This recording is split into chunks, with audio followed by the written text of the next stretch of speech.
ನಮಸ್ತೆ. ಈ ರೀತಿ ನಾನು ನಿಮ್ಗೊಂದು ಲಿಸ್ಟ್‌ನ ಕಳಿಸಿರ್ತೀನಿ ಆಯ್ತಾ? ನಂಬರ್ ಲಿಸ್ಟ್ ಏನಿತ್ತು, ನಂಬರ್ ಲಿಸ್ಟ್ ಏನು ಕೇಳ್ತಿದ್ದೀರಾ, ಲಿಸ್ಟ್ ಕಳಿಸಿರ್ತೀನಿ. ಇಲ್ಲಿ ಕ್ಲಿಕ್ ಹಿಯರ್ ಅಂತಿದೆ ನೋಡಿ, ಕ್ಲಿಕ್ ಮಾಡಿ.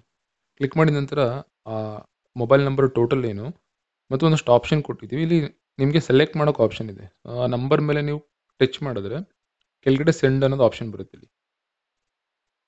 ಇದನ್ನು ನೀವು ಕ್ಲಿಕ್ ಮಾಡಿದ್ರೆ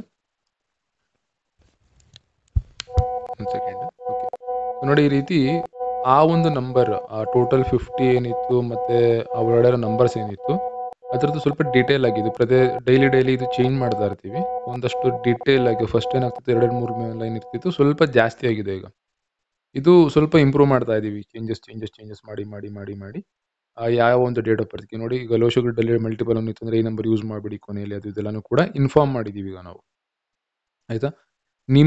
ನಿಮಗೇನಂತಂದರೆ ಜಸ್ಟ್ ಕ್ಲಿಕ್ ಹಿಯರ್ ಅಂತ ಏನಿತ್ತು ಅಲ್ಲಿ ಕ್ಲಿಕ್ ಮಾಡಿ. ಕ್ಲಿಕ್ ಮಾಡಿದ ನಂತರ ಯಾವ ನಂಬರ್ ಇಷ್ಟ ಆಯಿತು ಅದ್ರ ಬಗ್ಗೆ ಮಾಹಿತಿ ಬೇಕಿದ್ದದನ್ನು ಕ್ಲಿಕ್ ಮಾಡಿ. ಇನ್ಫಾರ್ಮೇಷನ್ಸ್ ಬರ್ತದೆ. ಇದಾದ್ಮೇಲೆ ಏನು ಮಾಡಿರ್ತೀವಿ ಅದ್ರ ಹಿಂದೆನೇ ಇನ್ನೊಂದು ಇನ್ಫಾರ್ಮೇಷನ್ ಅಂದರೆ ಇನ್ನೊಂದು ಲಿಂಕ್ ಕಳಿಸಿರ್ತೀವಿ.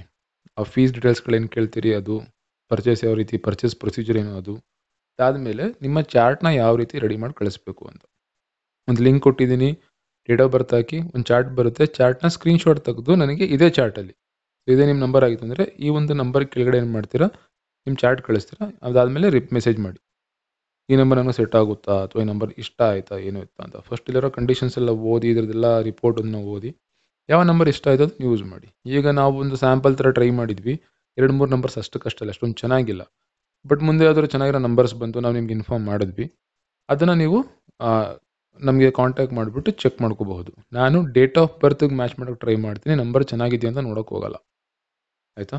ಸೊ ನನಗೆ ಡೇಟ್ ಆಫ್ ಬರ್ತ್ ಚಾರ್ಟ್ ಏನಿರುತ್ತೆ ಅದನ್ನು ಕಳಿಸಲೇಬೇಕು. ಯಾರು ನಂಬರ್ ಲಿಸ್ಟು ಫಾರ್ಮ್ ಫಿಲ್ ಮಾಡಿದಿರೋ ಅವರಿಗೆ. ಅದಾದಮೇಲೆ ಬೇಕಾದ್ರೆ ಕಾಲ್ ಮಾಡಿ ಮಾತಾಡಿ. ಚೆನ್ನಾಗಿದೆ ಅಂತಂದರೆ ಅದ್ರ ಮೇಲೆ ಡೌಟ್ ಇದ್ದರೆ ಕಾಲ್ ಮಾಡಿ ಮಾತಾಡಿ. ಪ್ರತಿ ಸಲ ನಂಬರ್ಸ್ ಇಷ್ಟ ಆಯಿತು, ನಾನು ಡೇಟ್ ಆಫ್ ಬರ್ತ್ ನೋಡಿ ಹೇಳಿ, ನನಗದಾಗಲ್ಲ. ಎರಡನೇದು ನಂಬರ್ ಡಿಸೈನ್ ಬಂದು ಸಪೋಸ್ ನೀವು ಯಾವುದೋ ನಂಬರ್ ತೊಗೊಂಡಿದ್ರಿ, ಈ ಚಾರ್ಟ್ ಕಳಿಸ್ತೆ ನನಗೆ ಡೀಟೇಲ್ಸ್ ಹೇಳಿ ಅಂತಂದರೆ ಆ ಕೆಲಸ ಎರಡೂ ಕೂಡ ಆಗಲ್ಲ. ಏನಕ್ಕೆ ನಂಬರ್ ಆಲ್ರೆಡಿ ಪರ್ಚೇಸ್ ಮಾಡಿರ್ತೀರ.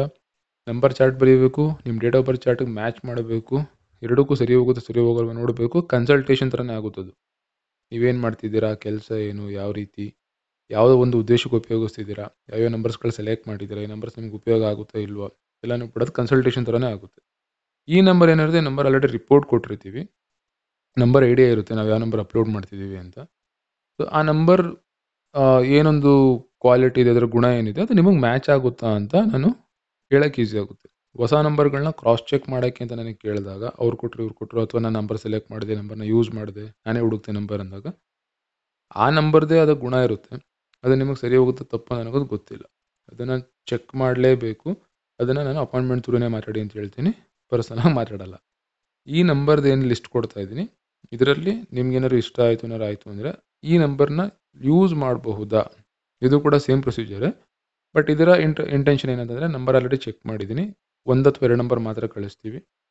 ಚೆನ್ನಾಗಿರೋ ನಂಬರ್ ಫಿಲ್ಟರ್ ಮಾಡಿ ನಾವೇ ಕಳಿಸ್ತೀವಿ, ಬರೀ 2 ನಂಬರ್. ಅದಾದಮೇಲೆ ಬೇರೆ ನಂಬರ್ ಕಳಿಸೋಕೆ ಸ್ಟಾರ್ಟ್ ಮಾಡ್ತೀವಿ.